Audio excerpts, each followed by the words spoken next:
time to abandon ship. Oh no! Here we go!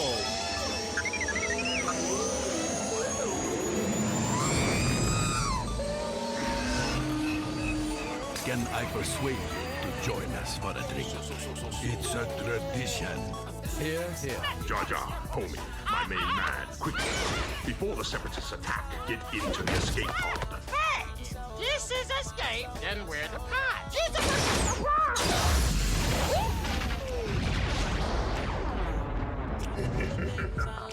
Welcome back to Star Wars Escape Pod and our final episode. Actually, you know what? It's our second final. Yeah, JK. We got our final part specific to an episode here for part 8 of Ahsoka. And next week, we will have a roundtable series review, just a bit of a look back and, chat about the season, kind of casual, retrospective sort of thing.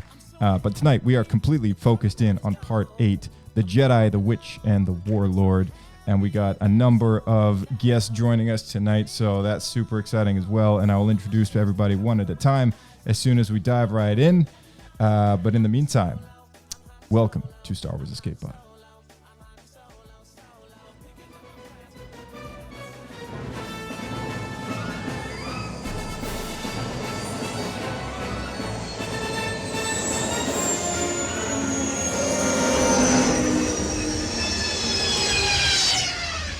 Another happy landing.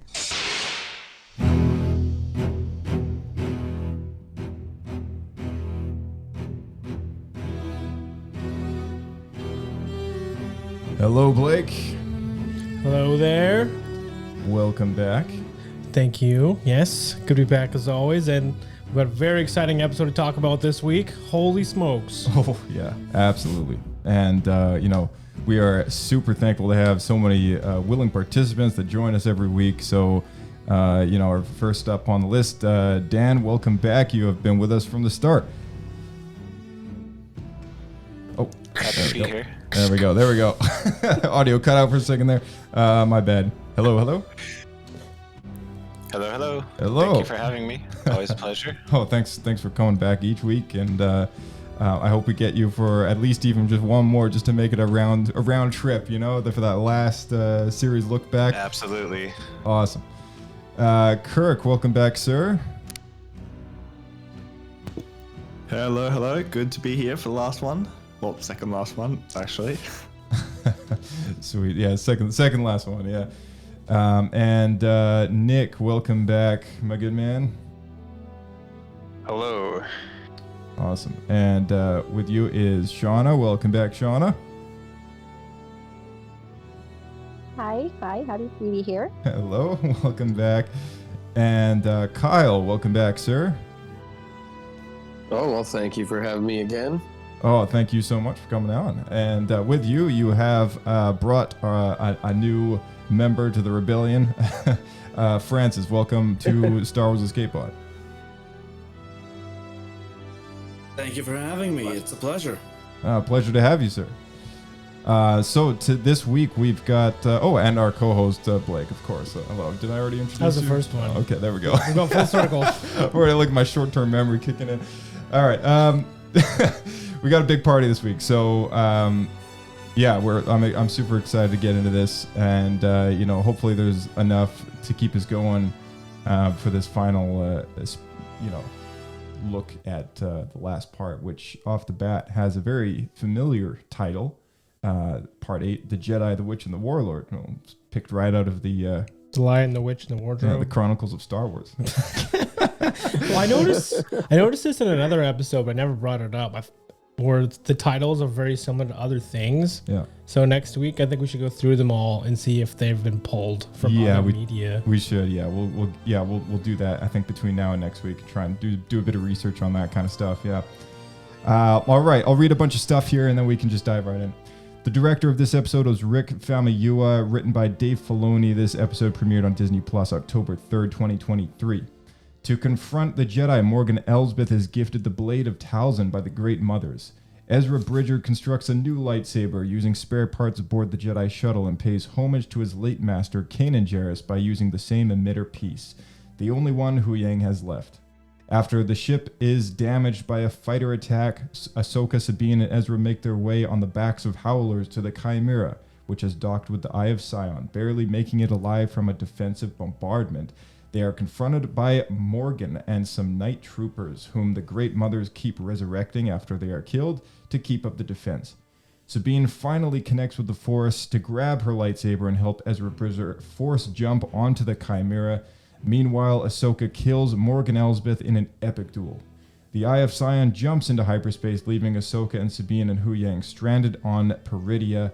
As Thrawn and the Great Mothers arrive over Dathomir, Bridger escapes and reunites with Syndulla and Tropper. Ahsoka, Sabine, and Huyang join the Notia and make their way in their new home on Peridia as they are watched over by Anakin's Force spirit.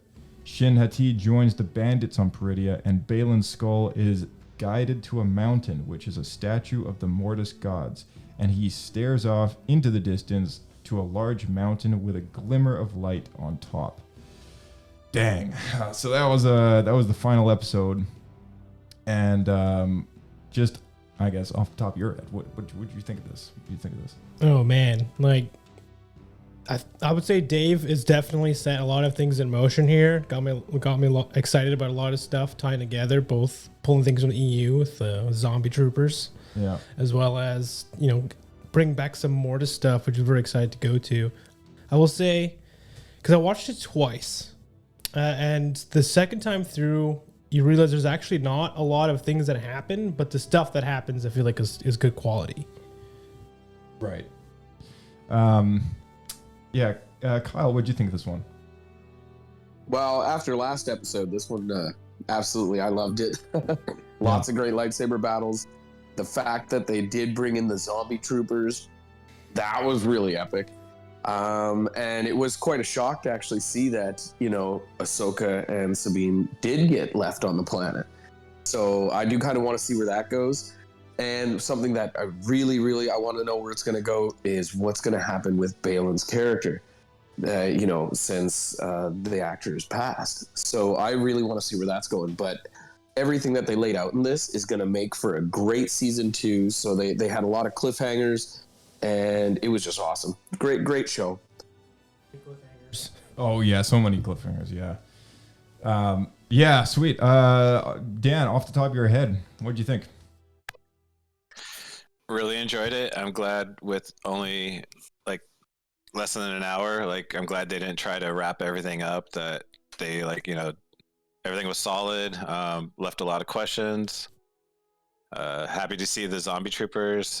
Is this our first time seeing purge troopers? You mean the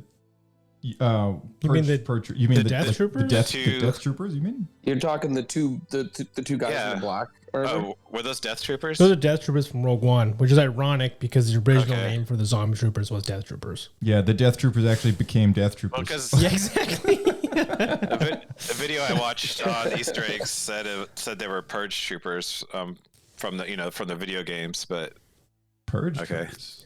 Not to double check now, but I thought those were death troopers. Yeah, I thought they were. That's what I thought at first until this video said they're purge troopers from fallen. Oh, Jedi Survivor and Fallen Order. Are this is a giant robots? Those are those ones that are like Jedi hunting stormtroopers and stuff. Yeah, they were in the Jedi Survivor, Jedi and Fallen they Order. have the poles that could resist lightsaber. I think they're also in the Kenobi series as well, but yeah, I thought for sure those were death troopers, but I don't know. I really enjoyed it. I have some gripes, but overall it was really good episode. Awesome. Well, I want to hear the gripes at some point this evening. Kirk, off the top of your head, what did you think? Yeah, I thought it was a really good end to the whole show. I feel that I wish I knew that there was going to be a definitive season 2 coming out on a set date, but we'll just have to wait and see because it just opened up so much. And I also found it pretty funny that everybody in the show that wasn't on the planet is stuck on the planet is now stuck on the planet, and everybody of Thrawn and Ezra that was on the planet, they've just substituted. I think Ahsoka I'm pulled. really keen to see where it all goes. Yeah, I think Ahsoka pulled a bit of a Thrawn there at the very end. She's like, "Ah, well, this is after all where we are meant to be." Yeah. Like, all right, Planned this all along. Yeah, planned this all along. Yeah. Next week on TLC's Trading Spaces. Shawna, Yeah, literally. oh man, yeah. Shawna, off the top of your head, Galaxy swap. What'd you think of this one? I really enjoyed this episode a lot. I had a couple of things that I questioned, but it didn't take me out of the story or anything like that. But yeah, I liked that there's a lot of places where we're left kind of hanging, and so that leaves it open for them to do a bunch of different things with it. And yeah, I can't wait to see what they do, like what end result ends up being, or where we end up going from here. Sweet. Do we have any idea what's next? Any announced stuff? Like, what show's coming out next? I don't think so. I think that's just the only thing that worries me, is that all this cliffhanger stuff happened, but nothing's been set in stone yet. I think Skeleton Crew is next, and I don't think it ties into it at all. Yeah. Interesting. Yeah, it's From like a story perspective. leave us wanting for a while then. Yeah. Well, I know that Dave Filoni's working on a movie, so the question is it going to be season 2, or is it going to be the movie that continues the story? That's definitely a lingering question. Yeah, I think one we can maybe go around and sort of each give our opinion on it at the end here. Nick, what did you think off the top of your head? I really enjoyed it. Yeah, definitely lots of stuff that has to be answered, which is good. Yeah, I'm definitely looking forward to either like whatever comes next, season 2 of this, or just everything gets wrapped up in a movie.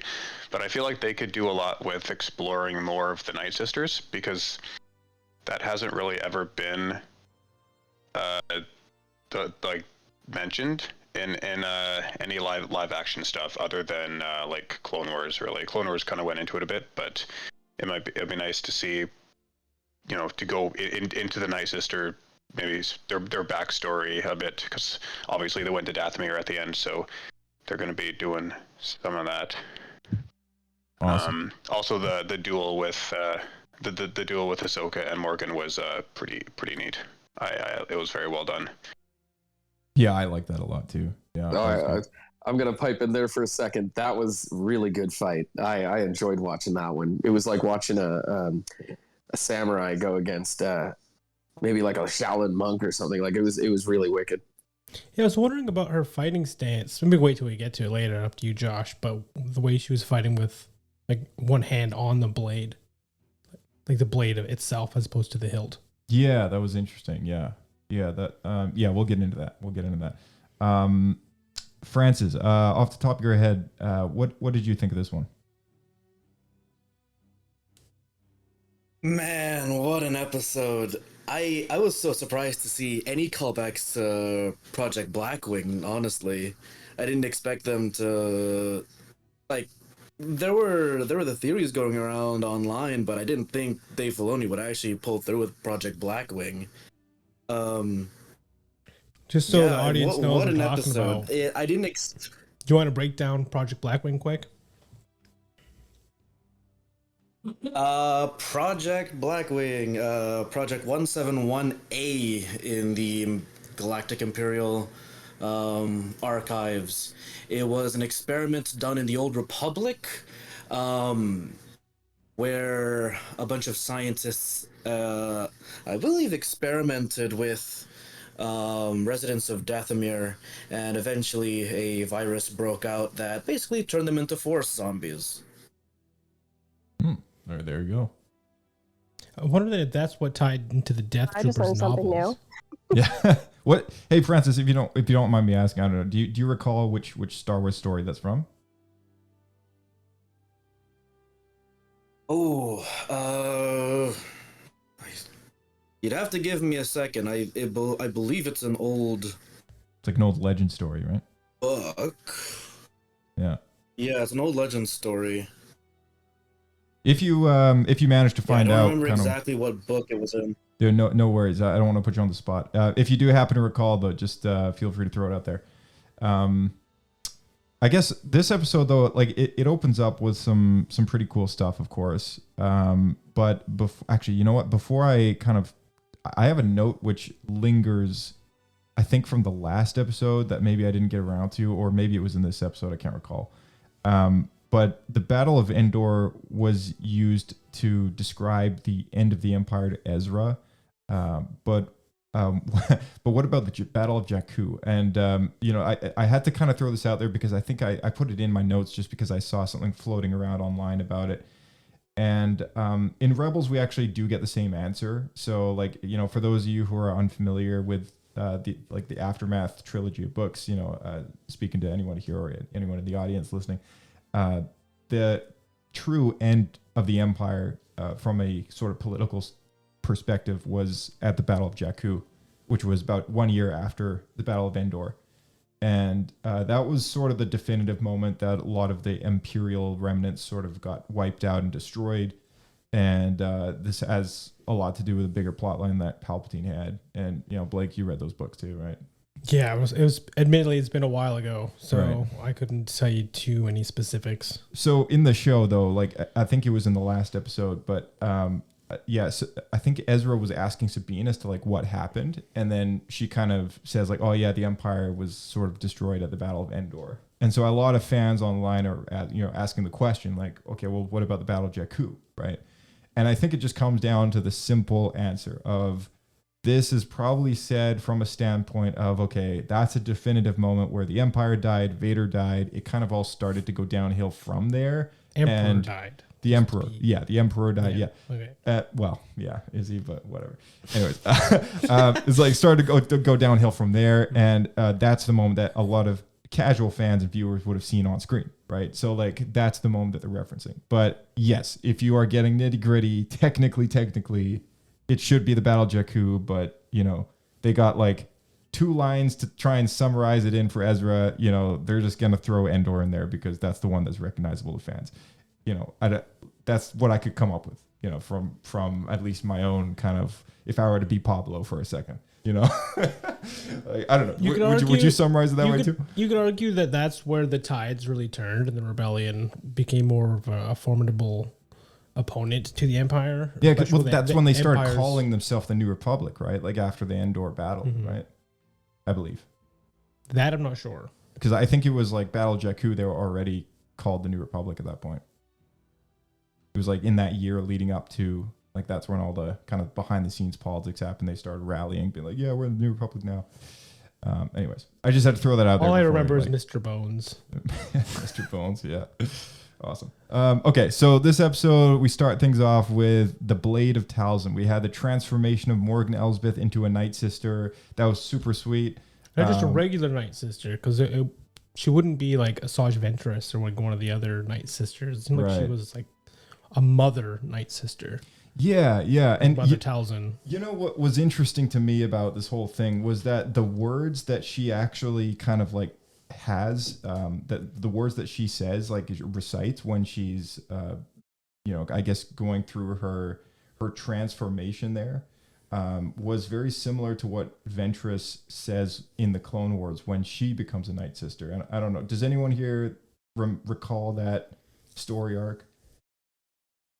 So this is right after she leaves Dooku, or Dooku abandons her, right? Yeah, and then she kind of goes to Dathomir, and she's there until Grievous shows up, kills all the Night Sisters, at which point she goes on to become a bounty hunter, correct? Yeah, exactly, yeah. Did anyone here watch that, or like that whole thing? Yes, I do remember it. It was a similar, from what I remember, it was a similar incantation from when, because Ventress basically relinquished using Sith, the Sith powers that she had.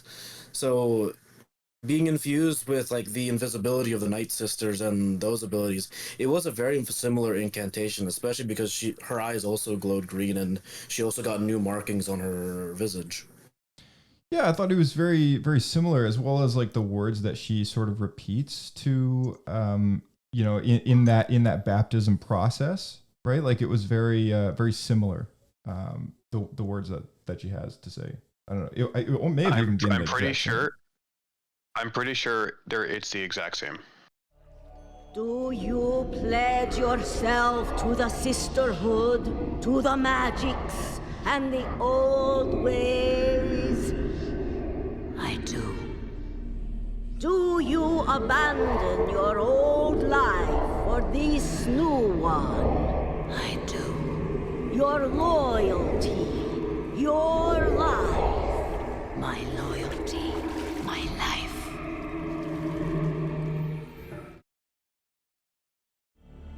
Yes, Great Mother. Do you pledge yourself to the sisterhood, to the magics, to the old ways? I do. Do you abandon your old life for this new one? I do.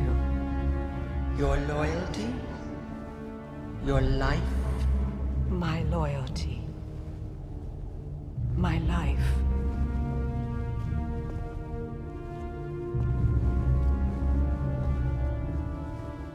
Okay, thanks, Dan, for copying that in. So Project Blackwing first appeared in the Star Wars canon in Star Wars Commander. Oh, that's the mobile strategy game. Okay. Blackwing virus originated in the 2009 Star Wars Legends novel Death Troopers, written by Joe Schreiber, is it? Yeah, that's the Death Troopers novel. Yeah. And then there's a prequel that came out after that. So the original Death Troopers were from Sith alchemy, which then Palpatine finds, which is why they're in the Age of the Empire. Gotcha. Okay. But that's all Legends now. So it seems like the recanonized version, as was mentioned here, is now Night Sister magic. Yeah.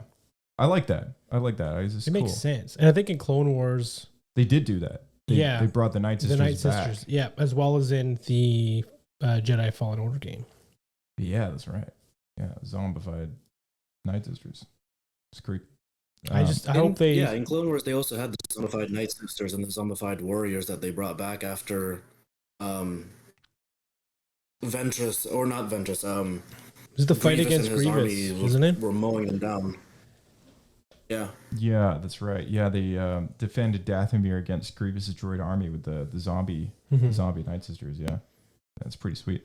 I hope we get a one-off series or a film that's just straight up like a zombie Star Wars like horror movie. It could be awesome.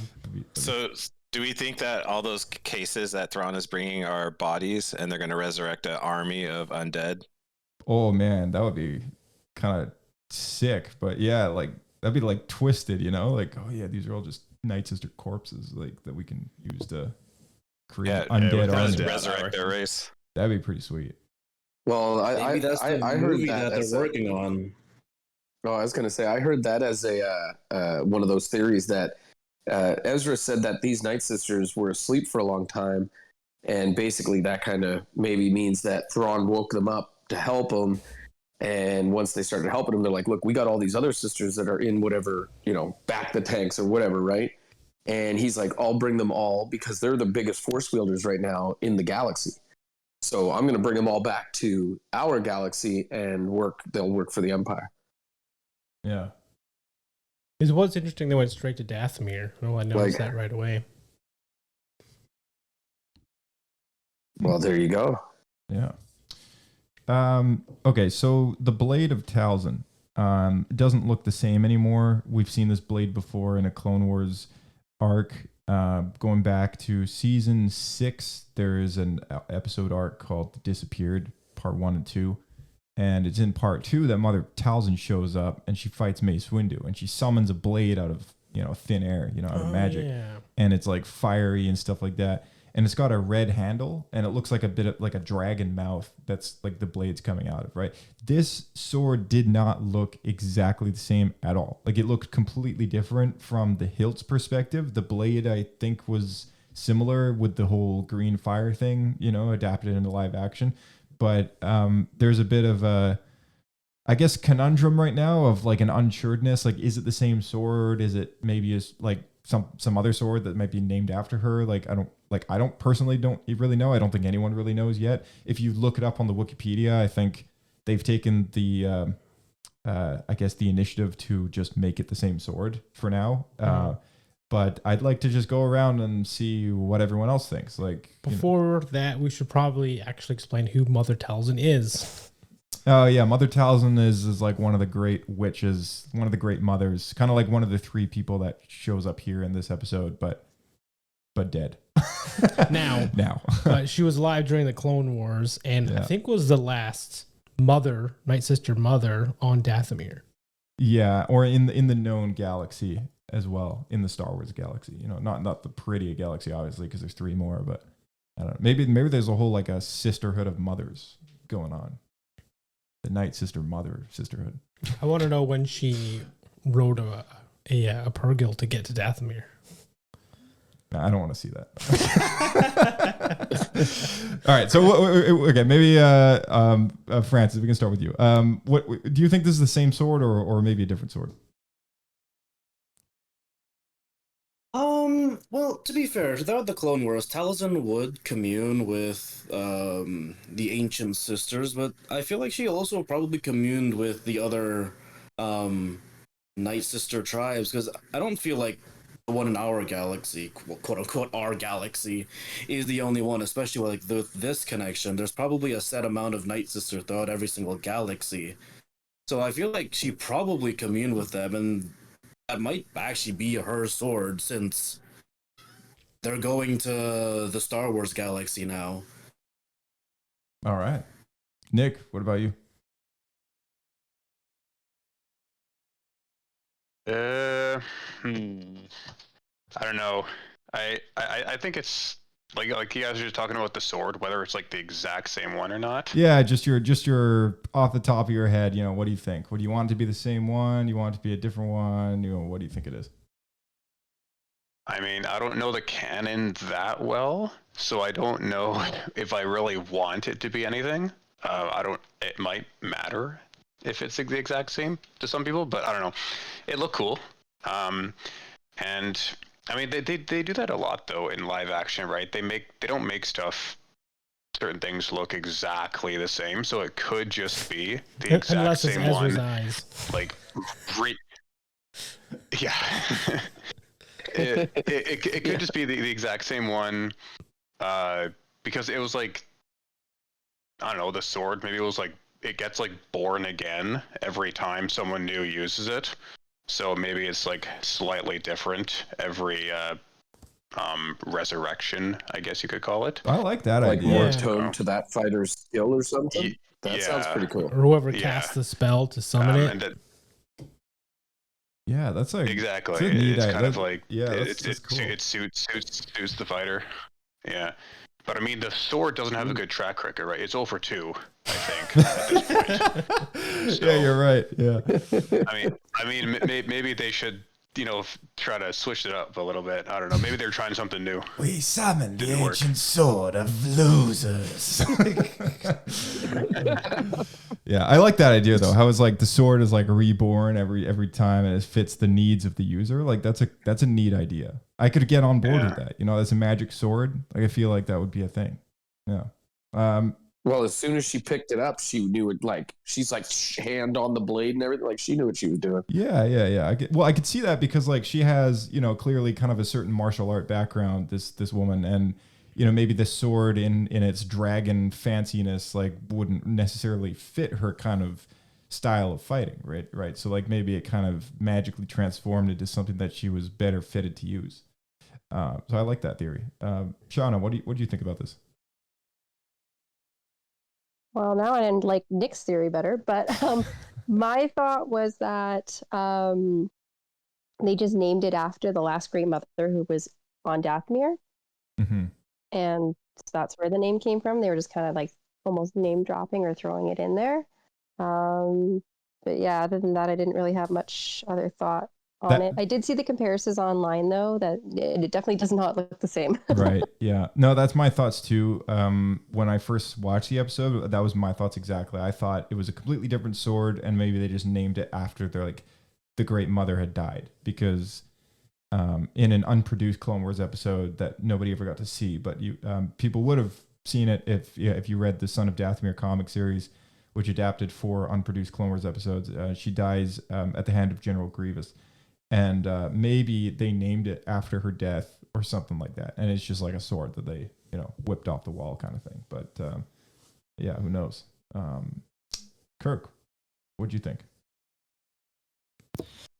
Yeah, I'm going to go on with Nick's theory here, although I just think they made a sword for her to lose a fight in, so I don't think it's any specific sword at all. Nice. Another loser sword. Set her up for failure. Like she was not coming out of that fight. Like they rewarded her with her new abilities and then were like, yep, no, we're leaving you behind. Yeah. I felt bad for her. Felt bad for Morgan? Yeah. Yeah. They set her up to fail. Like, she knew it. Like, as soon as Thrawn's like, hey, you gotta stay behind. She's like, oh, damn it. Yeah, it's like a sacrifice, right? Because she knows she's not walking away. Yeah. Yeah. Well, they kind of really already set it up even when she. Well, they set it up when she was even making her pledge. Like you could kind of it foreshadowed the fact that she was going to be left behind. Yeah. It was kind of like, oh, you getting the feeling she ain't coming back. Swear to be okay with being left behind. Yes. Dan, what did you think of this sword ordeal? Well, Nick's theory is the best. The only other theory I would have is like, I mean, Ezra had 3 different lightsabers, so maybe she had multiple swords. Like, yeah, maybe. But yeah, I think I like the other theories better. Yeah. Sweet. Kyle, what'd you think? Well, my theories was just that it's just kind of made for each place that they're at. But again, Nick's theory was really awesome. So Nick wins. I kind of like that idea way more. Nick's theory wins. Right. Theory. That's crazy. I just kind of I was almost like taken like by surprise with the question. He was like, "Oh, what do you think?" I was like, "Oh crap, gotta pull something out of this." And I just randomly got that off the top of my head. I'm glad everyone pull likes something it. out of this butt, Nick. You use the force, man. Yeah. I thought about it. I thought about it for like 2 seconds. You pulled an answer out of the ether, just like the sword. Nick, we always had lost so much respect. We thought you've been thinking about this for weeks. I think you're already the number 1 contender to replace Dave Filoni. Like, well, give an answer. Yeah. All right, Blake, you were talking about the sword stance, the hand of the blade sort of thing. You want to elaborate on that? Well, I don't think we've seen combat or like fighting stances, swordsman stances like that in at least in Star Wars before. And the blade seemed to be, if not mistaken, maybe Kyle correct me, it's like a scimitar. Is it kind of styled after that? Where it's like a wider blade? That's what I thought it looked like. Okay. Like a scimitar is a scimitar is a little thicker, but that's kind of what I thought it was. Cause yeah, that was my first thoughts, which I swear I recognize that sort of fighting style where you have one hand on the blade, but I don't know if I would ever personally use it. Honestly, It would gave me my own more hand. of Chinese Shaolin than anything, because like a lot of the Star Wars fighting styles, especially like the Jedi 7 forms, it's mostly all based off of Germanic longsword and French fencing, especially Form 2, if you're talking about fencing. But this was very much a lot more like Chinese Shaolin, using the, like if you've seen like in movies and stuff, the kind of sword that has like a little tassel at the bottom of it, using more of those acrobatic flips. See, yeah, that's what I was going to say. Scimitar, I think, is from East Asia, where it's I think the scimitar was actually used by the Sikhs and stuff like that. But as I was saying back in the time, yeah, this definitely is, as Francis was saying, like I think it was more like a Shaolin monk style, especially with the way she dropped down and she did X. So it was definitely more for that style. But the blade was definitely curved, but because the flame was on it and it was really dark, it's hard to see it specifically. I'd have to sit and go back and pause and look. But yeah, it definitely was curved, and it was still really nice. Yeah. So follow question to that, and then is Kyle, will you be offering this sword on your website? Get this. We are actually getting into sword hilts. So hey, look in the future. Yeah. look in the future for things like actual sword hilts with metal blades that actually light up instead of it being a sharp edge. That part will light up, and we're looking at getting into things from Lord of the Rings. So, like, the blade lights up blue. Yeah. Nice. So there will be stuff like that. Welcome one. Dude, a glowing sting needs to be updated. That'd be cool. Yeah, Okay, yeah, that's exactly it. The sting is the one that I'm looking at doing first. What'd you say before, Kirk? I just said a surprise to be sure, but a welcome one. Yeah. Nice. I thought I heard a golden quote in there. Death Troopers turned into real Death Troopers. I know we already talked about this, but did anyone here actually read the Death Troopers novel? The original? The original novel. Yeah, I've read it through a couple of times. Did you read, what's it called? It's been a few years. Red Harvest? The prequel, yeah. The prequel, yeah. Did you read that too? I did. It wasn't as good. Okay. All right. Any follow-up questions? Moving on. You just wanted to know if I read it. Yeah, I was just curious. I was like, I wonder if anyone here has read it. Yeah, like I was sharing before, the zombified stormtroopers I think are pretty similar, except in the original Death Troopers novels they're actually trying to eat flesh, which is probably the one thing I wish was going on here. It kind of looked like it, maybe a little bit, with the Death Trooper trying to eat Sabine. I loved how think the bottom of his helmet was like cracked off, and you could see his like remains of his jaw and stuff. Like that was cool. sick. It's like zombie face underneath. Yeah, that was awesome. Yeah, that was probably my favorite part. Wasn't the original zombies a parasite though? I think so. I think it's more of a traditional, like zombies, right? Where it's like you get infected and then you turn. Yeah. So, slow moving and like. Well, they were kind of like they could still use blasters and stuff though, and they had a hive mind. Right. Bit more like the Geonosian brain worm thing in the Clone Wars, or like the Last of Us zombies. Yeah. Awesome. Single. This would be cool for cosplaying. Like get some night troopers, like zombified night troopers. Oh yeah, that'd be cool. I could see this being a thing, a new costume group thing. It's like, oh, let's all go with like for sure zombie stormtroopers. Yeah. I will say though, I thought they were all already zombies. And that's why they were called night troopers. Like they were already dead and risen instead of waiting to die to be risen. If that makes sense. Right. I did kind of think that in the beginning too, because everybody online was saying zombie troopers. So I was like, oh, maybe the Night Sisters did resurrect these guys. Yeah. Yeah, that would have been cool to start off that way. You like just Thrawn in like an entire Star Destroyer of zombies. Okay. Here's my own personal thought about that. I think the only reason why they didn't make them undead from the beginning is because they wanted that entrance. Thrawn. I don't know if they were zombies, it'd be good too. No,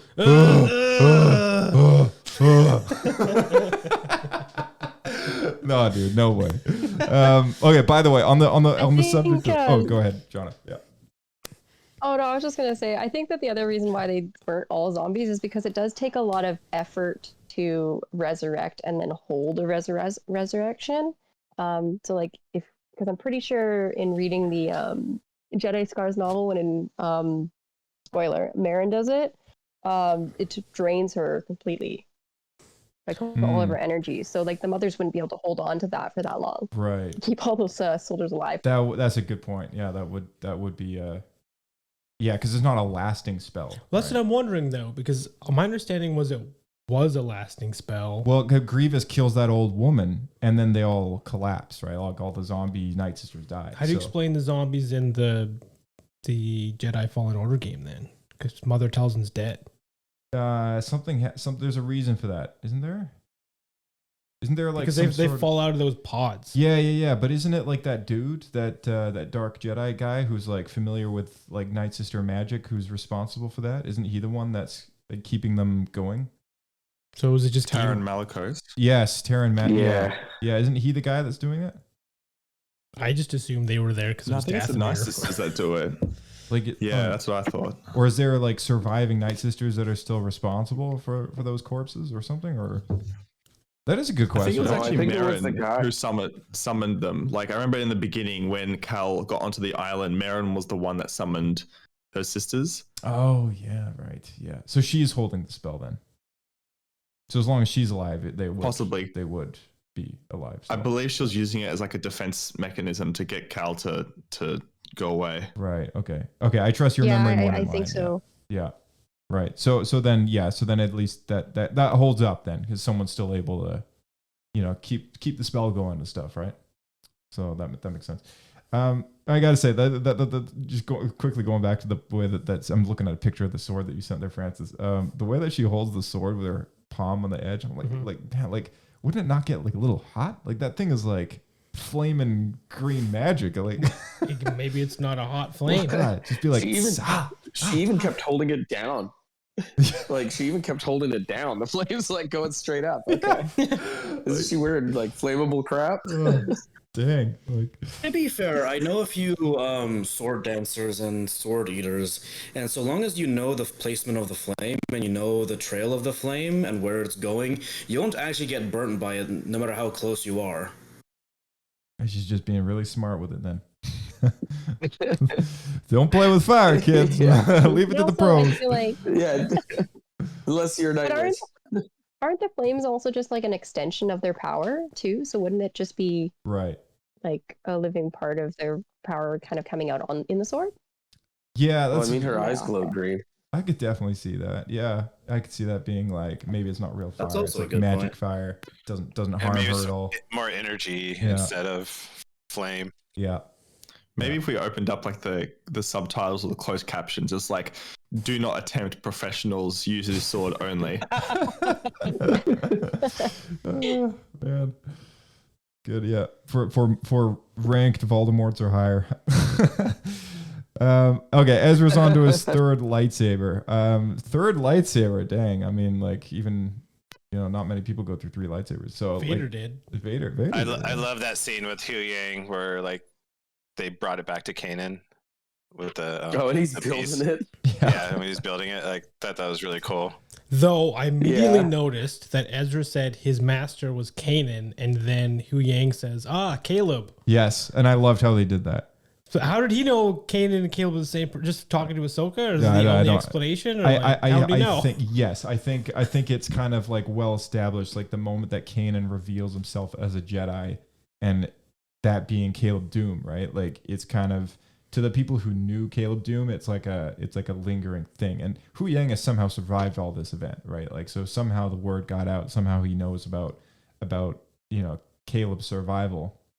So because Ezra knows Caleb as Kanan, when he refers to him as Kanan, Hu Yang worked it backwards, and he's like, Caleb, right? Like he's just like, I love how they did that. I was like, oh, cool.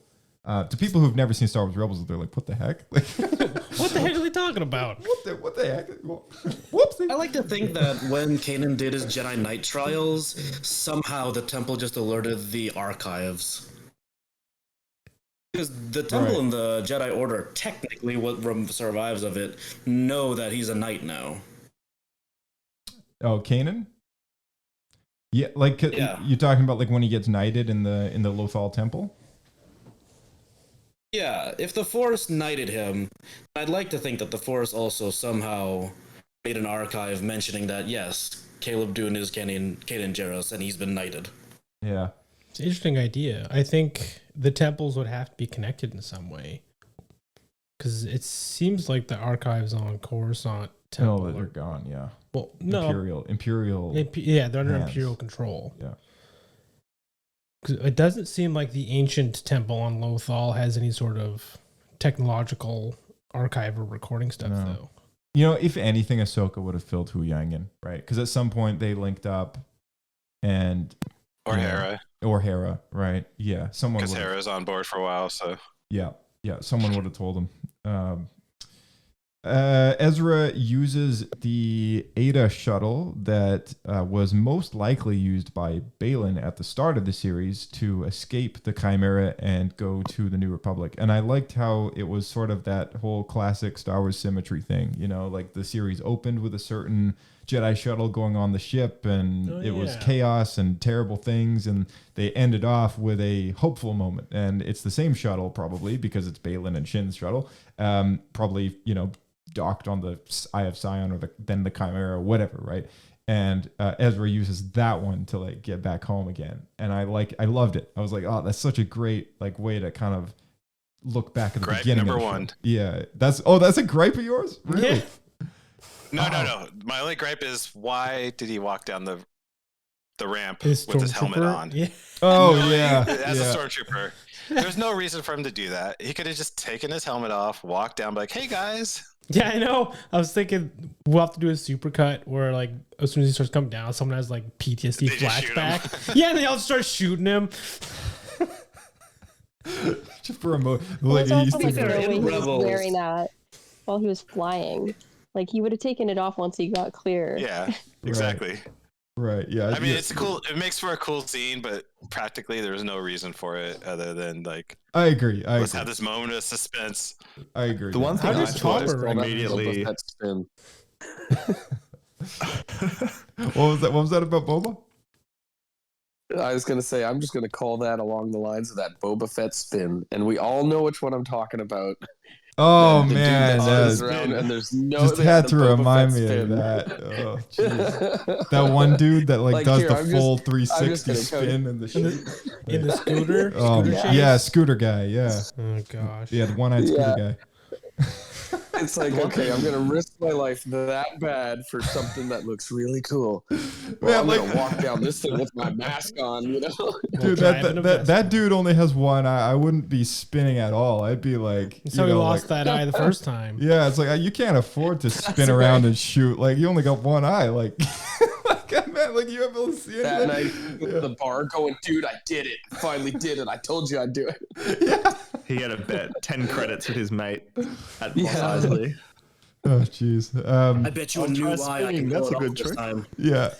I'll try spinning. That's a good trick. Spins, shoots like some innocent person in the face. You know, like, oh crap, sorry. You know, if Ezra was wearing that stormtrooper armor, the first thing that I thought was that it must be really grody inside. Because if a zombie stormtrooper has been in there for the last like 10 years, 10 years or whatever, man. like, did he wash that thing before he put it on? Like, it's I don't think he had that's the time. first thing I thought of. I hope so. Yeah. No, they said there was backup coming, so we You're- had you're to on switch some- quick. Well, not all of them You're were on dead some though. planet with no women. You're not gonna watch that often. Come on, man. Right. It's a bunch of men. It's like the helmets when Sam and Frodo like put on the orc helmets. Like, man, I wouldn't be wearing one of those. Those stink like Oh yeah, terrible. stink like butt. Yeah, Like, the smell. yeah. It'd be terrible. I will say, to be fair, during Rebels, there were quite a few times where Kanan and Ezra keep their armor on and get into a rebel base, and they're like, "Who are you?" And they're like, "Don't shoot! Wait, it's us! Damn it, Ezra! Why didn't you remind me to take off my helmet?" I know. I agree with you, Dan. Like that was the one moment too. I was like, oh, really? Like I don't know, but whatever. Baylan, what he's looking for. What is he looking for? Like well, we don't know. We don't know. We just know that he wants to stop the cycles between the Jedi and the Sith. Yeah, he wants to break the cycle, right? And what this has to. He was standing on the father's statue, so and the father's statue is pointing in a certain way, and Mortis he's looking God. in that direction. Yeah, let's explain that. Yeah. The father, the son, and the daughter are these like three Force godlike people that live on a mystical world called Mortis, which ultimately all of them end up dying, and Mortis is kind of thought to be destroyed after Anakin, Obi-Wan, and Ahsoka have their adventure there. And I guess Anakin is kind of revealed as the chosen one to replace the father and to take over that place, and he kind of ultimately gives up that choice. However, he is still the chosen one even after Mortis, of course, but that kind of is a role that he was sort of meant to fill that he no longer has fulfilled. But the Mortis gods, like the daughter, I think, introduces themselves as the beginning, the middle, and the end. And the whole planet kind of works as like this really weird cycle of day and night. Night rolls around, everything dies. Day pops up, and everything kind of comes back to life again. It's this really weird It's the place. full 4 seasons within a 24-hour period. Yeah, it's a really strange kind of place that they're in, and through the whole thing, I think they start to question whether or not they were actually there, right? And it turns out that this place was real, and this place is like not in their imagination or anything like that. And perhaps there's other beings or civilizations out there that perhaps like believed or even like worshipped these people, like for who they were within the Force. And in this other galaxy. I mean, maybe maybe they're known through other galaxies. Maybe, I have a hard time believing that the witches of Dathomir, who once kind of resided on Peridia, also shared a homeworld with the gods of Mortis. Like, that to me is a little odd, but I think it's sort of reasonable to think that maybe they have an understanding of who these people are, right? Because these Night Sister people kind of go way back, right? Perhaps they are more familiar with the sun. Maybe the sun is responsible for somehow, providing them with the magics. Well, it's interesting that the sister statue is destroyed. Yeah. Because my original thoughts were when she died in the Clone Wars episode, maybe there's a connection that it crumbled. But as you just point out, the father's also dead. They're all dead. I forgot. I thought the son was still alive. No, the son, Anakin killed the son. All right.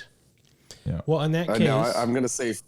I was going to say Francis and I were discussing this before we got on tonight, and I bet you 1,000 to 1 he's itching right now to friggin' probably say something, because he's the one that actually pointed out to me that, hey, he goes, this is the father, and he goes, wait, when Anakin does go to that planet, he had said that he traveled to a different galaxy, and then that's the planet he's on.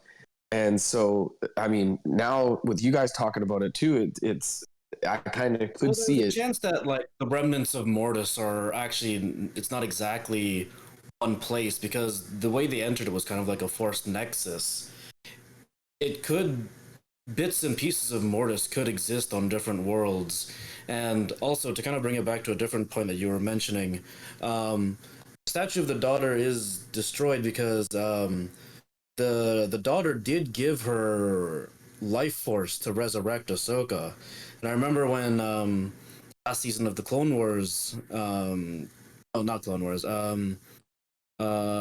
Rebels came out with all the stuff with the World Between Worlds.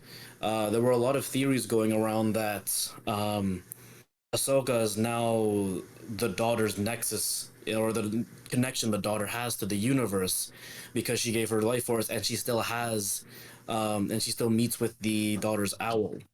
Mm-hmm. So in that case, following that line of thinking, that would mean even though the father and the son are both dead, they still have a connection to the galaxy, or the universe in this case? I'd say that's likely, because they probably have some sort of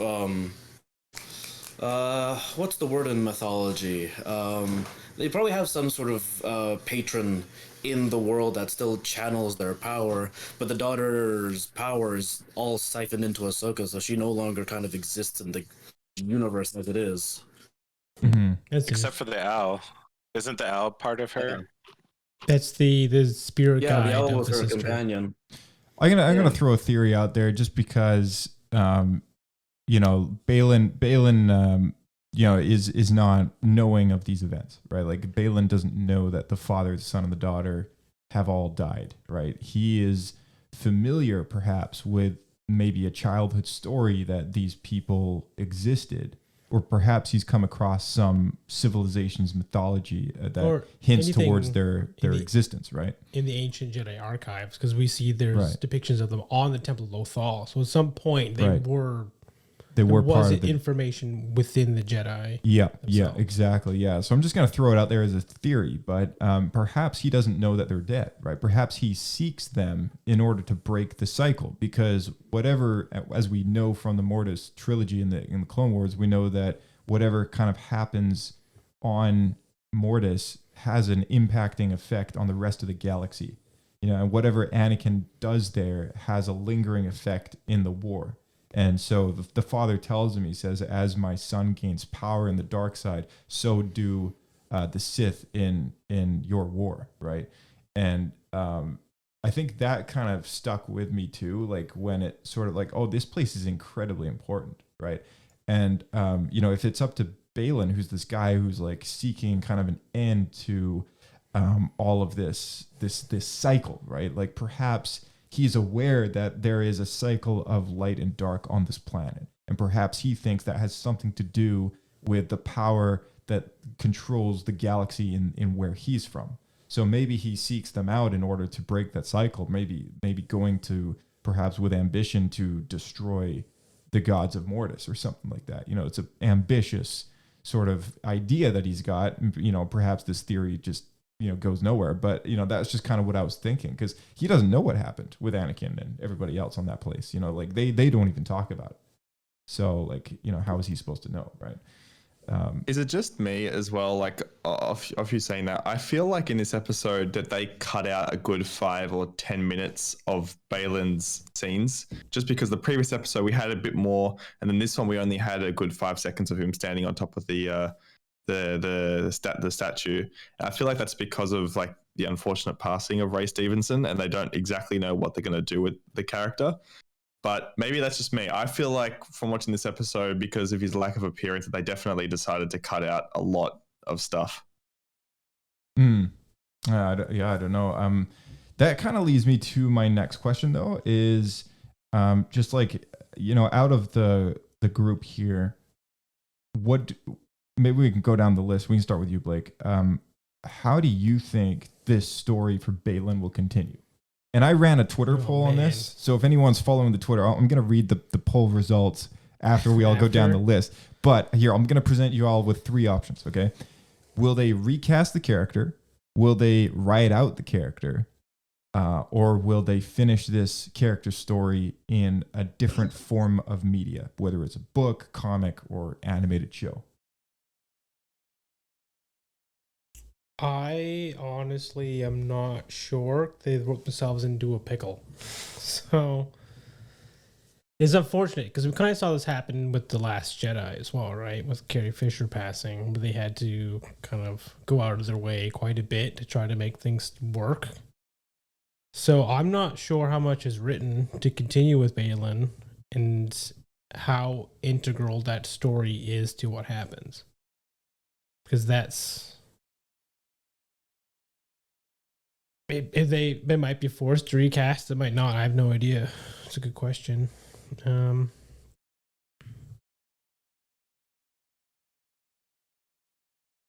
I'd say my biggest concern is that this seems to be the most interesting plot line for me. So the fact that they have to deal with this is quite annoying, and I hope they don't have to cut anything out that would have been a better story arc than something that's kind of half hashed together to make up for it. Yeah. Right. Kirk has to drop out, so we'll catch you later, Kirk.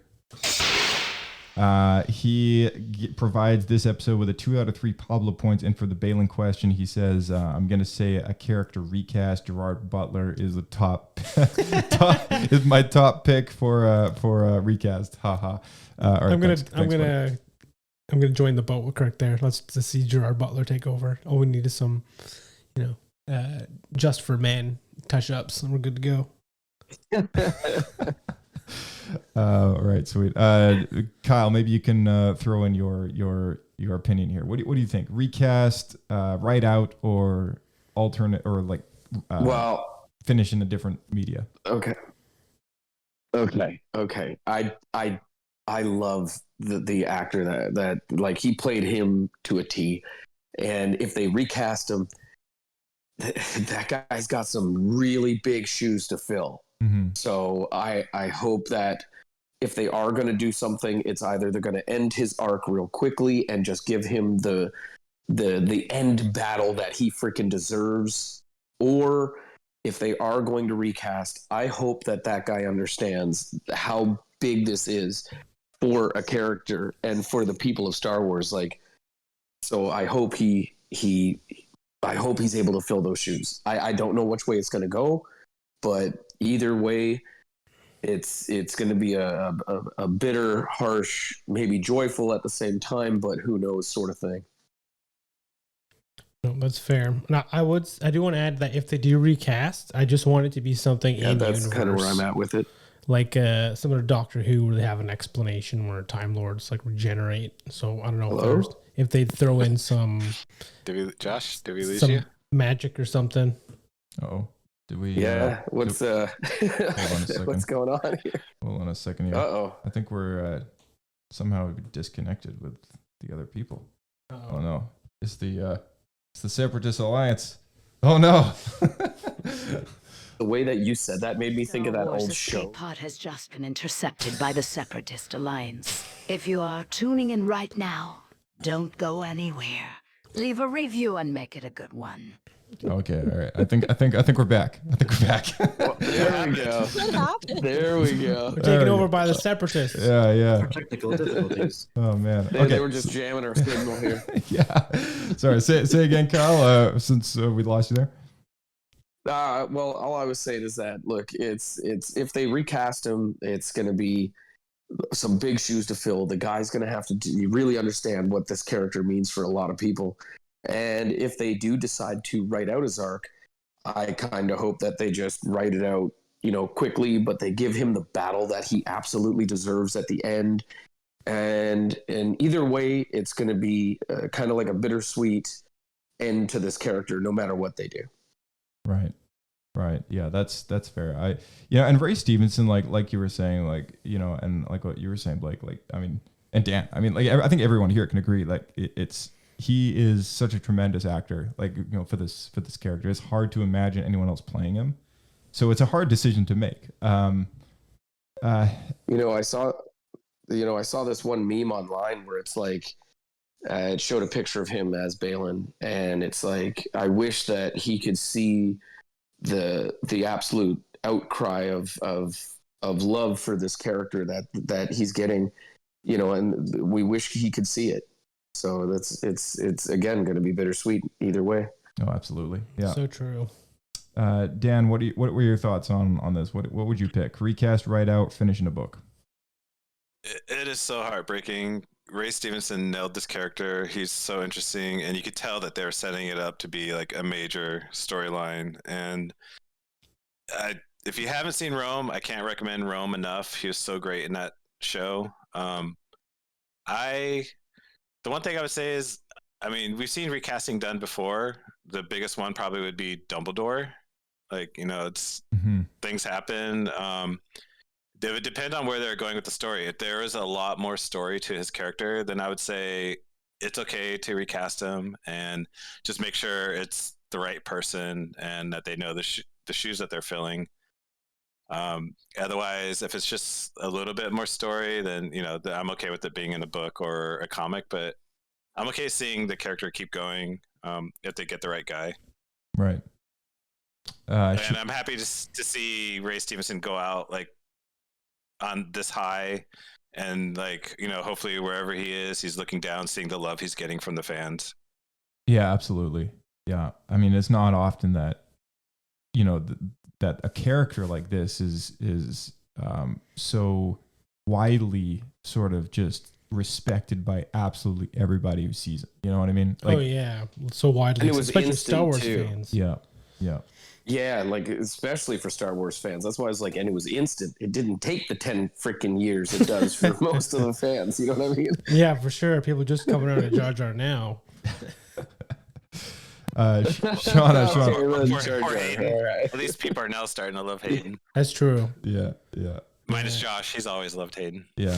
I've always loved you, Hayden. Number one fan, right, Josh? I've always loved you, Hayden. Call me. Just so you know. Yeah. Give me a call.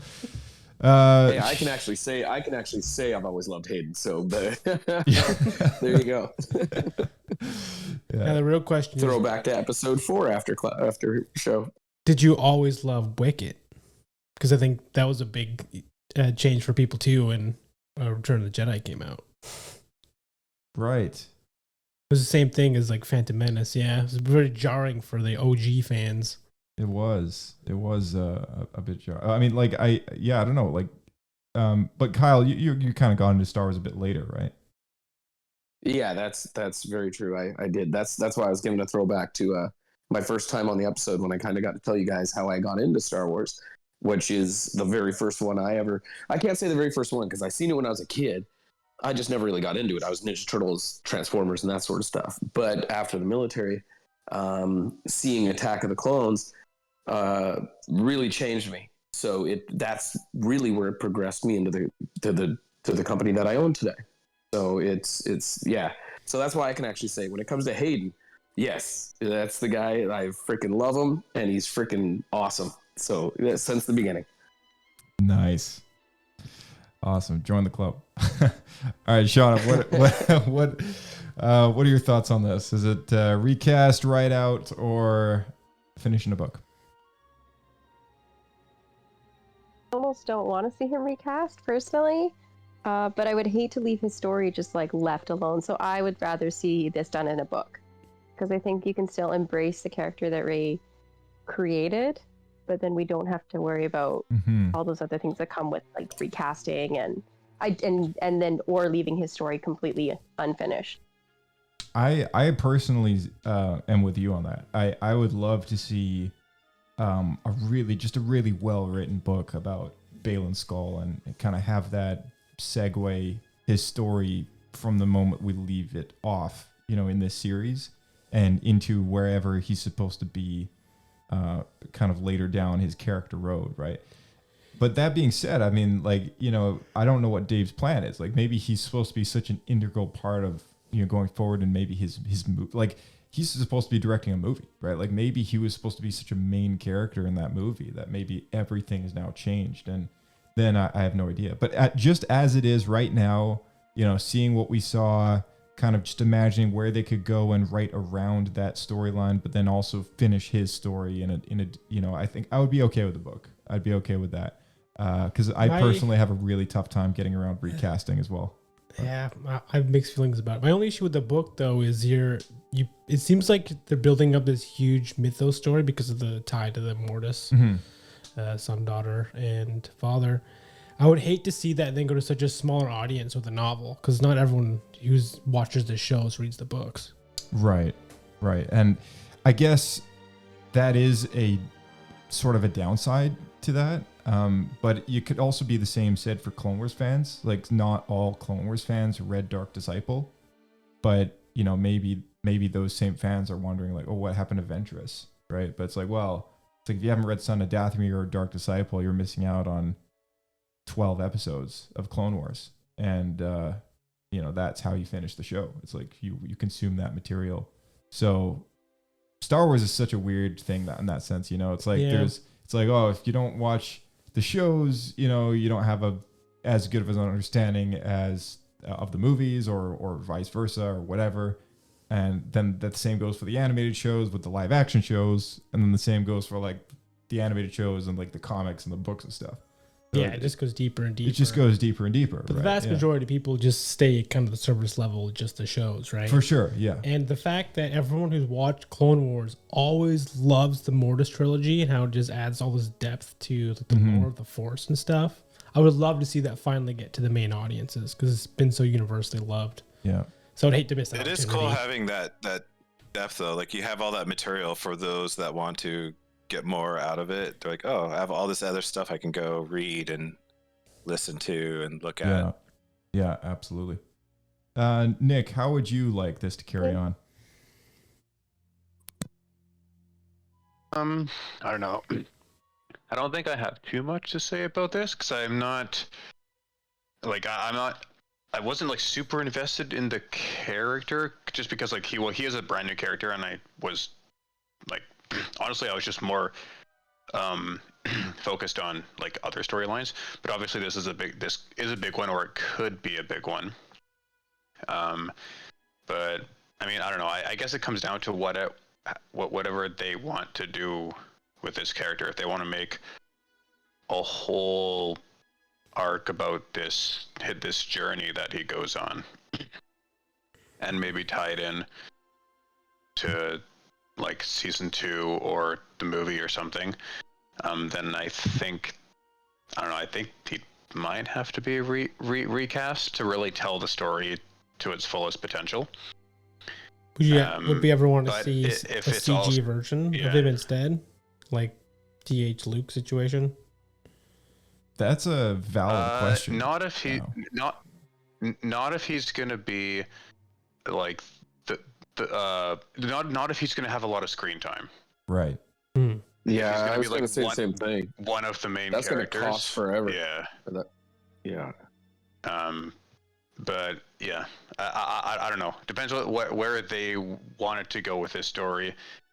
I mean, I think they could just leave it like where it is, or kind of let him go off on this journey, because his whole thing is trying to not bring balance to the Force, but basically just destroy or stop like the fight between like the good and the light side. Almost just like, is it what was that kind of his goal, was to not have Jedi and Sith anymore, but to have like a wider, more broader understanding of the Force in general? I think that's some of the mystery about his character that I've actually appreciated, is not really understanding what he's after. And I guess some of the draw for me is that exactly, like, I don't really know what he wants. Like, it's just vague, and sort of, he seeks greater power, but he also seeks to destroy the powers at bay. And we could play that clip again if you want, where he tries to explain it to Shin.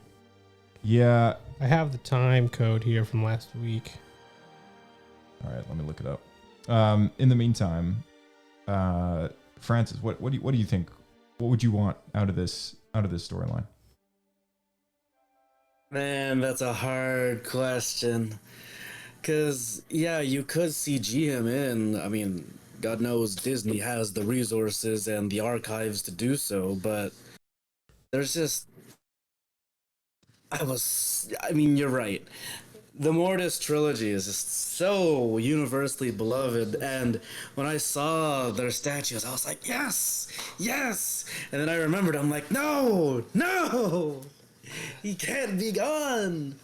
But I do hope that they finish that storyline, because there's just so much there for people to enjoy, and there's just so much there for people to really delve into. And kind of going along with what his character motivations were, I mean, just to go into Legends a little bit, he could have wanted some sort of order like the original Jedi, where those that went in too far into the light had to, like in the original planet, they had two moons. One represented the light, one represented the dark. And when you delve too much into the light side, you were banished to the dark side of the moon to reflect on more of your personal interest and what you want out of the galaxy. And if you delve too much into the dark side, you were banished to the light side of the moon to meditate on less personal, but more of what can I do for others. And maybe he wants something like that, where some sort of order that has a true balance between the two and strives for something greater by destroying the old and making something new. But yeah, I don't know. It's a hard choice, and like the others were saying, if he gets recast, those are some big shoes to fill. But however they do it, I would just like his story to be concluded, because there was just so much there. So, if you had to pick one, though, like, you know, which one would you go with? If they can't recast him, I'd like some sort of animated thing. Right. Yeah. Let's go the next season of Wars. No, Another season. So maybe like a Tales of the Jedi. That's what I'm thinking. Yeah. Yeah, a couple of short animated episodes or something. Yeah, I could see that. Another Tales of the Jedi. Yeah. All right, here's an audio bite from part 6, Far, Far Away, when Baylan talks to his apprentice Shin Hati. Do you know the one she seeks so desperately? Bridget? No, he's too young. Comes from a breed of Boken Jedi trained in the wild after the temple fell. Like me?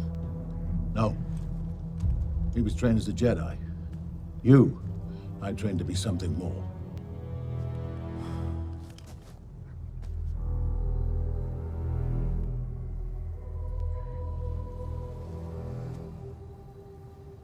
Do you miss it?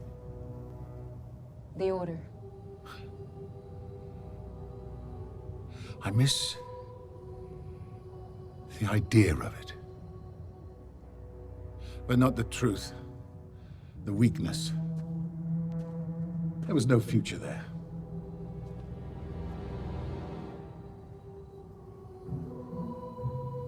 You clearly see one here? In this wasteland? I see what once was the great witch kingdom of the Dathmiri. The existence of the Great Mothers confirms this.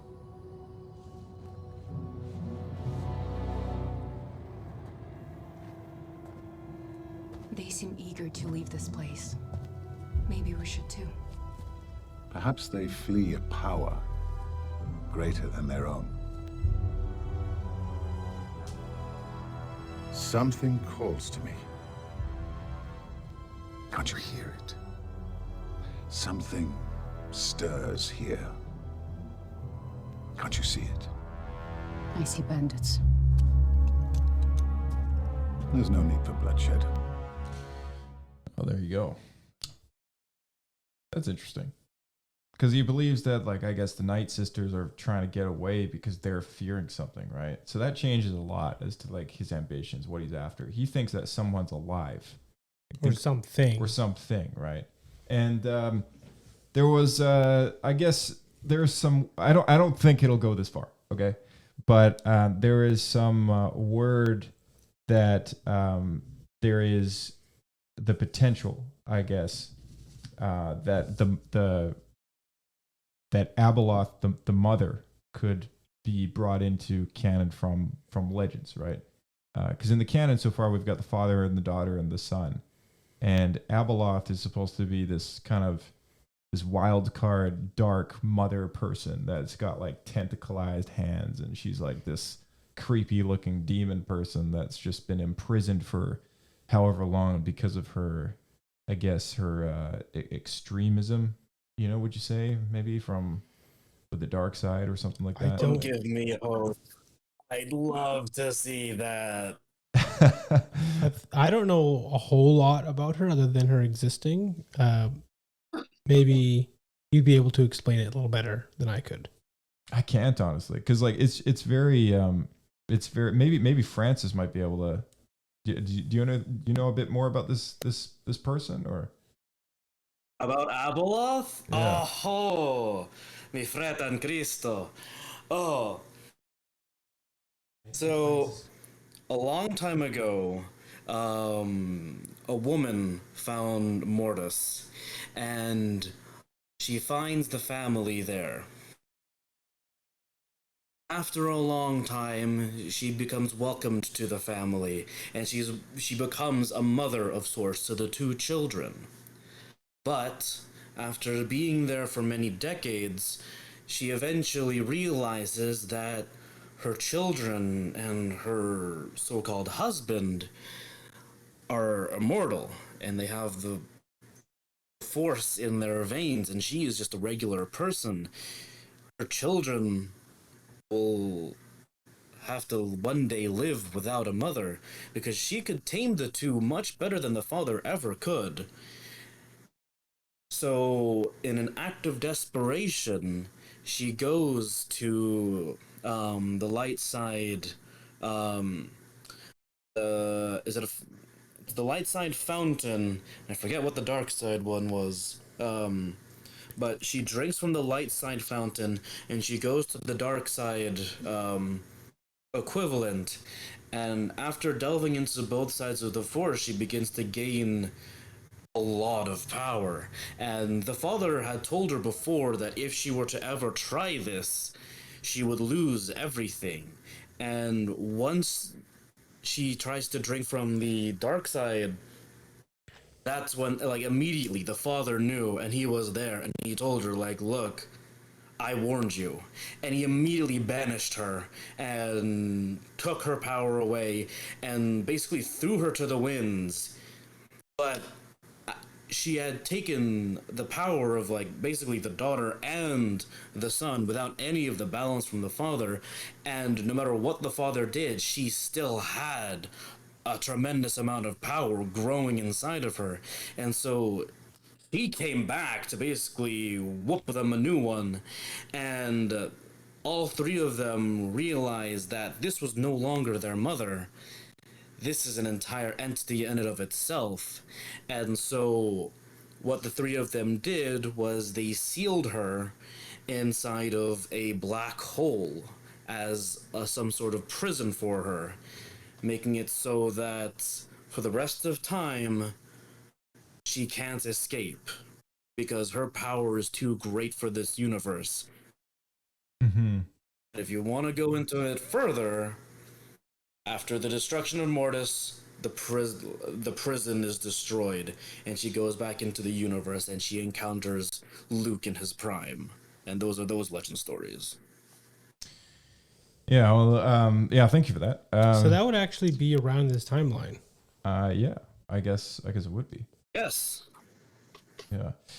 So I guess the likelihood of going in down a rabbit hole with that kind of story, though, you know, like that is a big doozy to drop on the galaxy. You know, whole, you know, next level. Like, you know, we think Thrawn, like, okay, Thrawn, they're building up Thrawn as like the next big baddie. So like, where is this going? Like, where is this Baylan story going that won't overshadow? That being said, they already canonized the father, the brother, and the sister, so it's completely on the table. Here's the other thing: is perhaps there is something that maybe, you know, had something to do with the ones, you know, with the father, daughter, son, so on and so forth, that could be of use, that isn't a person and could be an item. You know, we know from perhaps I think it was the second episode of that trilogy that there was something called the Dagger of Mortis, which was like the only thing that could kill the sun, right? Mm-hmm.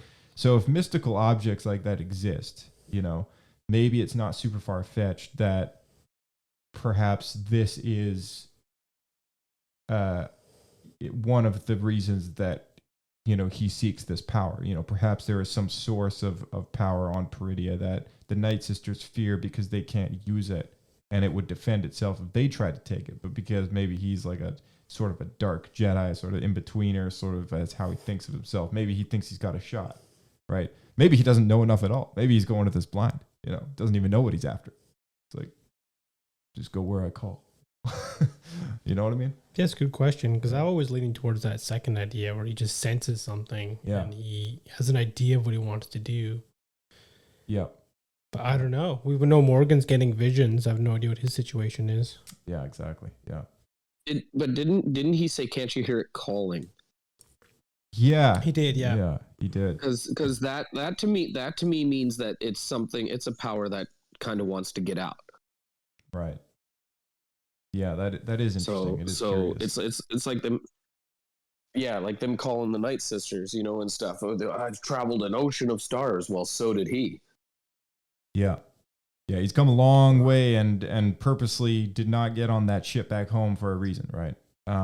Here's another, just throwing it out there. Maybe it's a doorway to Mortis, or sorry, a doorway to the world between worlds. Maybe he thinks he can break the cycle by using the world between worlds to like alter time, which is another dangerous plot line for them to go down. But, you know, just kind of throwing that out there. Maybe because we did see, like you said, you know, the gods of Mortis were on the Jedi temple in Lothal, pointing towards the door. So maybe that has something to do with it as well. It's right? weird that the mother has never been shown any of that stuff, though. Yeah. Yeah. I think if they wanted to bring in, unless they change that character radically, right? Maybe they change the character radically to the point where it fits better into canon. Kind of like the Death Troopers, right? Maybe it's just going to be, that's how they work it in, you know? Dan, I want to hear your gripes before we wrap up. We need a new segment called Dan's Gripes. Dan's Gripes, yeah. Yeah, because I got to put my son to bed, so we got to wrap this up. My only other gripe is Enoch. He's such a cool character, and like Phasma, didn't do anything with him. Yeah. Hoping that they set him up for season 2 or the movie, something, because we know nothing about him other than he looks cool. Well, hopefully you don't get exactly what happened with Phasma, which is then the Last Jedi to get this cheesy duel. Awesome. And I really like the actor. If you haven't seen The Expanse, he's great in that. And so I'm hoping they do more with him in future seasons. Sweet. All right. So costumed up Ezra and not enough Enoch. Yeah, that was my only two gripes. Other than that, like, solid episode. Awesome. Well, that leads me to my final question, and then we'll do Pablo points and poodos. Real quick, we're going to run through the list. Kyle, we'll start with you, and then Dan, and then Blake. Okay, do you think this story is going to continue directly into a season 2 or Dave Filoni's movie? Go. Ooh, okay. I because of Baylan, if it was before the death of the actor, I think that they would have directly gone into season 2 and kept that storyline going. But I think because of the actor, they're gonna bring in some dude that they can just paste his face over. They're gonna do a movie. He's gonna have an epic fallout, and the movie's gonna be epic, and then they'll go into season 2 from there. That's what I think is gonna happen. Awesome. Dan. I don't know. I think maybe a season 2 and then a movie, just because they have so much more to set up and do. But it could go either way. All right, Blake. Man, it's a tough call. I don't know because they haven't announced anything. Nope, nothing's greenlit. So it's all just, what do you think is going to happen? I'm going to go the other way. I'm going to say that they will release a whole plethora of novels. Nice. All right, Shawna, what do you think?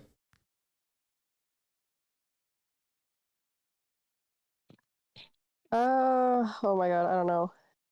I think it's gonna be a mix of everything. All right. I think they'll have another show, but like probably also write a book, and then it's all gonna come into this one big movie. So that's my 2 cents. Premonition. Nick, what do you think? I'm not sure. I think, well, because you said that nothing's been confirmed yet, right? And I think that's kind of on purpose because they want to maybe not. I don't think that they're gonna do a season 2 of Ahsoka. I think it's just gonna be everything. All the loose ends are gonna be tied up in that movie. Because Star Wars is such a big universe, right, or galaxy, or more than one galaxy. That I don't think they need to spend a lot of time on any certain character. Like they did one season of Boba Fett, The Mandalorian. They did a few seasons, but they could do Ahsoka, and then I think they're just going to move on to a different story. Because there's so many stories you can tell. I don't think they need to get caught up in spending years continuing with one or two kind of characters, unless they're Disney. They could just have multiple seasons of multiple shows going all the time, but maybe that would be the case. But I don't know. I don't think there's going to be season 2, and if there is, it won't be for a while. So I think it's just going to all get wrapped up in a movie. Boom. There you go. Francis, what do you think? Season 2 or movie?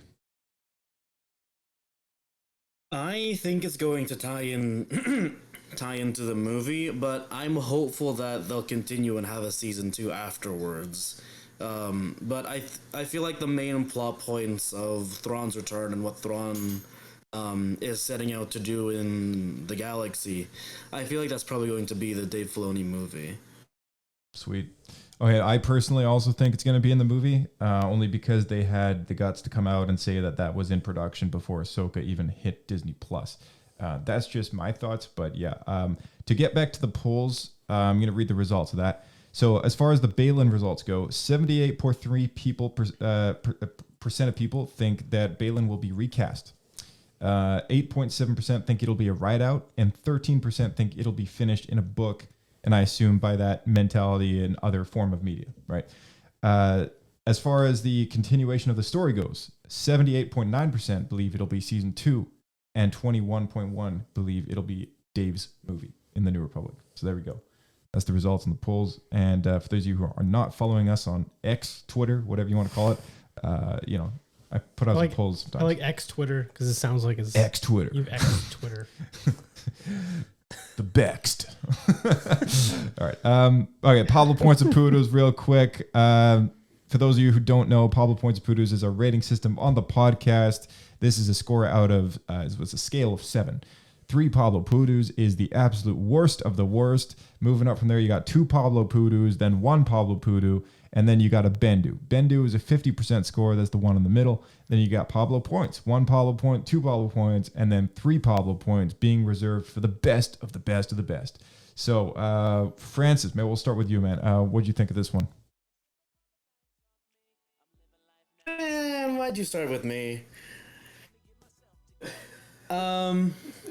I don't know. It as an episode in and of itself, it could have been better, but I do like everything that it set up and all of the things that were in it. So I think I'd give it 1 Pablo point. Is that it? 1 Pablo point. Yeah, that's good. It's a good score. It's not a great score. It's not a middle score. It's a good score, though. It's a solid good. It's around like 60, 65%. Yeah, something like that. Yeah. Sweet. Dan, what do you feel about this one? I give it a 2. It's a pretty solid episode. Had some great action scenes. I love seeing the tower crumble. Zombie Night Troopers was awesome. Good lightsaber battle. But had some gripes. Wish to see some more stuff done story wise. It left a lot of cliffhangers, which is cool. It keeps you wanting more. But yeah, solid 2. Awesome. Kyle, what do you think? Well, okay. The end. I know that they're trying to make cliffhangers for whatever they're going to do, the movie or the second season. And, I'm not going to base like that knocked it down a few for me, but I'm not going to base my thing on that. I loved the fight scenes. I love the storyline. Thrawn was amazing. So for me, I'm going to go 2.25 for that one. Sweet. Shawna, what do you think? I'm going to give it 2 Pablo points. I really did like this episode a lot. I didn't think it was a perfect episode, though, so that's why I'm only giving it 2. Fair enough. Nick, what'd you think? Thought it was decent overall. Wrapped up everything fairly well. Left some enticing like cliffhangers for whatever comes next. I don't know. I thought it was a decent episode. I'd give it a 2, but the Ahsoka Morgan duel was actually quite epic. So I'm going to give it a 2.01. Nice. All right. Cool. Blake, what do you think?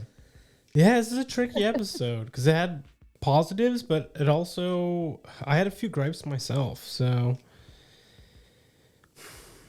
I will say I think they stuck too many cliffhangers in this episode, and they should have put something in the previous one. I know that was something that really annoyed me last episode. Mm-hmm. It felt like it was a random middle of the season as opposed to a kind of like right before the finale. Yeah. So you're not really leading into anything crazy.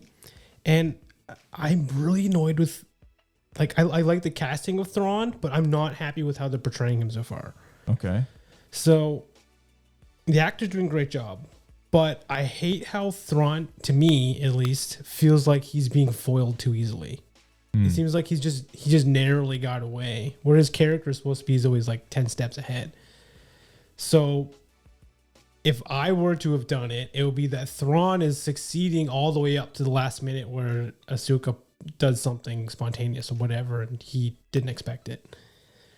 That's kind of the way I would portray that character. Instead, it feels like Ahsoka keeps overcoming everything that he plans. Yeah. And I hate that villain of the week feel you get from stuff like that. Yeah, that's fair. So that notches it down. But and strong feelings, I think I forgot to bring this up. Strong feelings on Sabine using the Force. We didn't even talk about that. We didn't talk about that, yeah. But so she's now the second Mandalorian ever to use the Force. Yeah. Yeah, before, and it came in right in the nick of time. Yeah, right at the nick of time, right at the end. And yeah.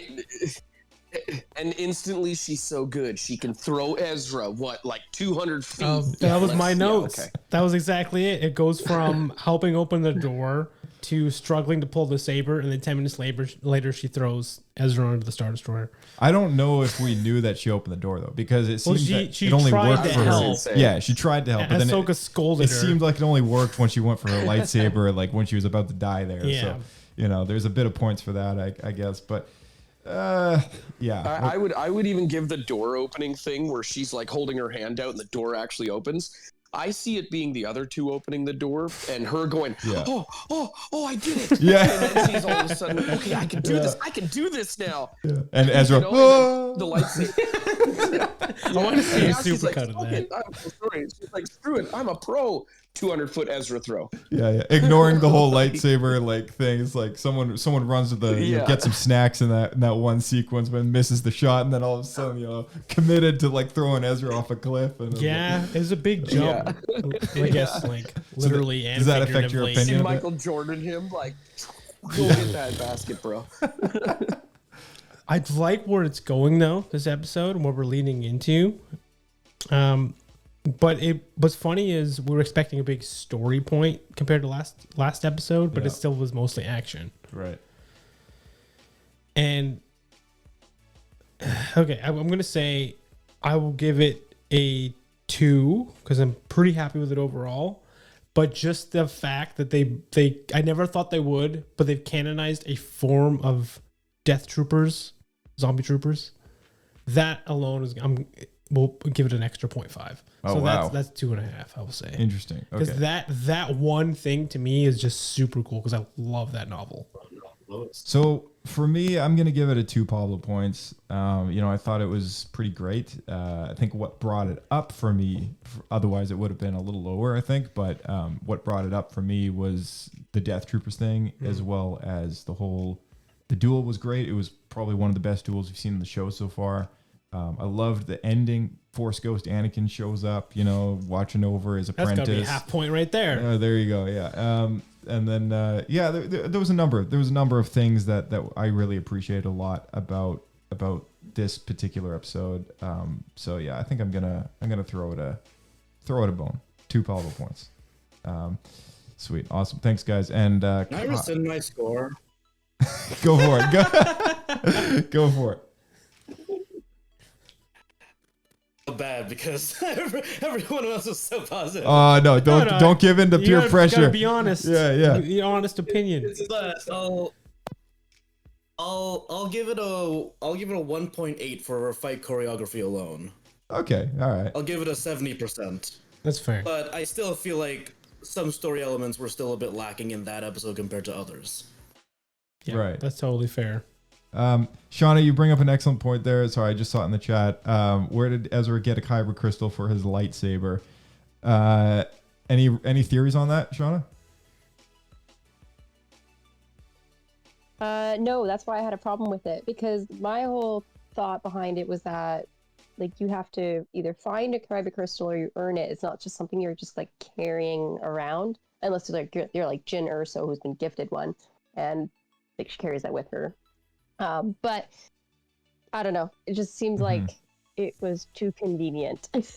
Yeah, it is. And when he's got Hayun with him, yeah, he's probably got one. Like, oh, here's an extra one. I guess in the. I'm just kidding. I don't think that. Well, you're not super far off though, Kyle, because like in the Clone Wars arc, like Hu Yang does like have a little pocket in his chest where he keeps the kyber crystals safe when the young. Well, ones. then that's exactly what I meant. Yeah. So like I but it is weird. It is suspicious though that like he just happens to have one, right? Like so I get what you're saying, Shauna. Like I that's the one thing in this whole lightsaber creation process that we forgot to talk about that I would have liked to have seen. It's like, where did he get that crystal? But you know what I see? I see a junior novel.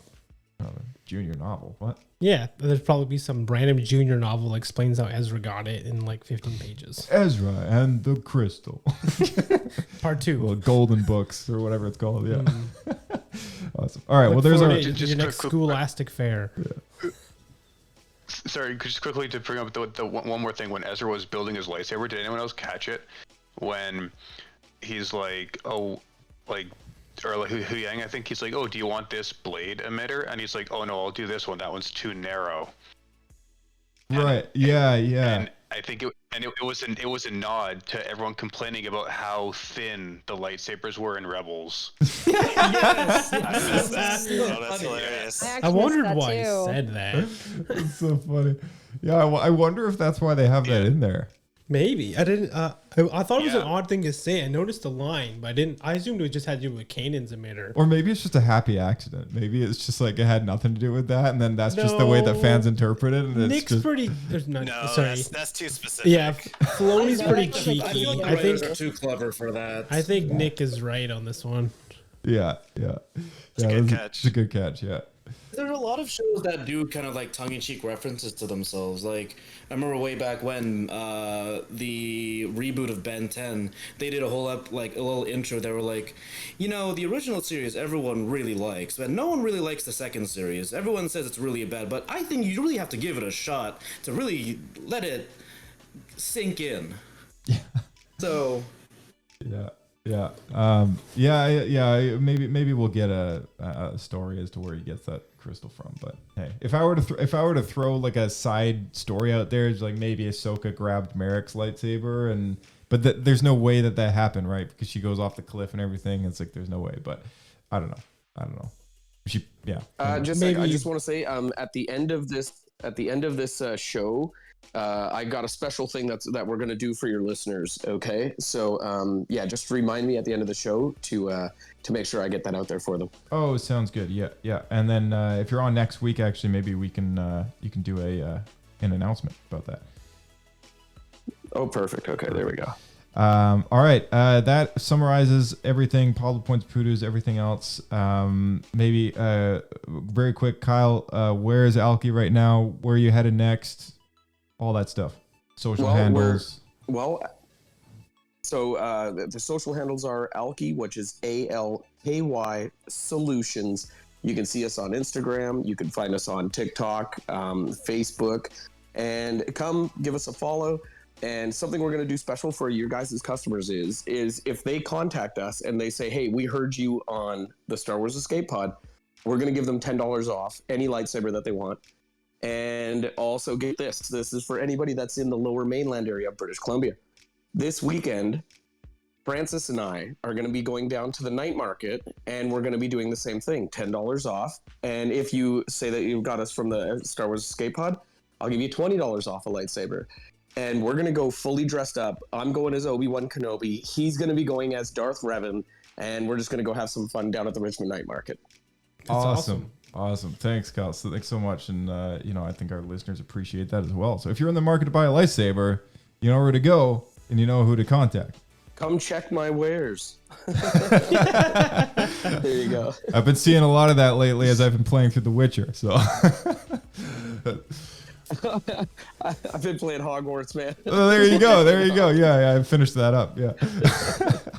All right. Awesome. Thank you so much, all of you guys. Kyle, Dan, Shawna, Kirk, Nick, and Francis. And, of course, our good trusty co-host, Blake. We'll see you out there. Keep flying.